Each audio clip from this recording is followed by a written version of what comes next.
Como você costuma lidar com uma palavra de bênção sobre a sua vida? Quando alguém vem falar palavras de bênção sobre a sua vida.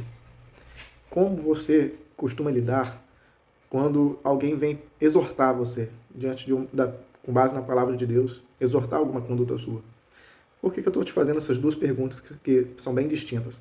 Porque eu estava analisando o rei Davi, né, mais uma vez, a gente pode extrair muitos aprendizados, né, através da vida dele.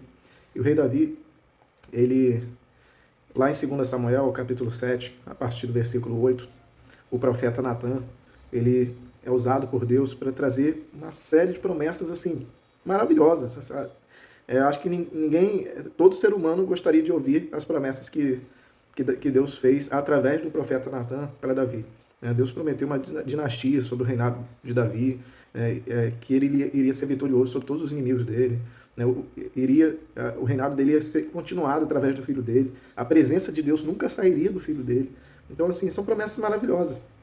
E Davi, diante dessas promessas, que foram feitas por Deus através do profeta Natan, ele responde a Deus assim: faze conforme prometeste.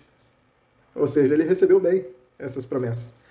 Da mesma forma, mais adiante, Davi ele comete um erro gigantesco diante de Deus. Davi mata um dos seus servos, Urias, para acobertar o pecado que ele cometeu, que foi possuir a mulher do seu servo, Urias. E diante desse grande erro, Deus mais uma vez usa o profeta Natan e conta uma historinha para Davi, uma história terrível, né? A história é basicamente assim: existiam dois homens que viviam numa cidade. Um homem, ele era proprietário de vários cordeiros. E esse era rico. E tinha um homem pobre que só tinha uma cordeirinha. E ele tratava essa cordeirinha como se fosse filha dele.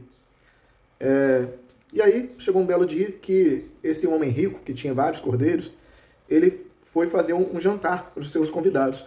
Mas ele não queria matar um dos seus cordeiros. O que ele fez? Ele pegou a única cordeirinha daquele pobre e sacrificou e alimentou os seus convidados. E aí Davi ouviu essa história e falou assim: esse cara merece a morte. Ele tem que pagar por isso 4 vezes mais. Davi vira para... Aliás, o Natan vira para Davi e fala assim: você é esse homem. Ou seja, e aí caiu a ficha de Davi. Davi percebeu que, na verdade, aquela história estava se referindo a ele e ao pecado gigantesco que ele cometeu.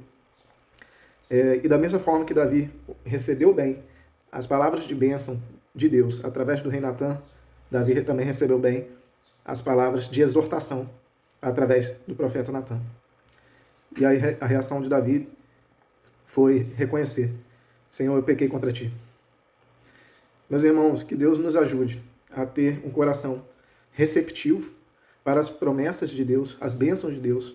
A gente não pode se sentir indigno de tudo de bom que Deus tem pra gente. Então, quando Deus usar um profeta dele, alguém que você vê como homem de Deus, mulher de Deus sobre a sua vida, e essa pessoa te abençoar através das palavras, receba em nome de Jesus, receba com fé essas palavras.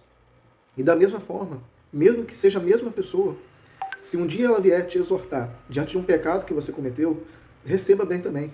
Seja humilde, reconheça seu erro diante de Deus. E o Senhor, como diz no versículo 13 do capítulo 12, o Senhor perdoou o seu pecado. O Senhor vai perdoar o seu pecado se você receber bem a admoestação, a exortação que Deus trouxer através de um dos profetas dele. Deus te abençoe.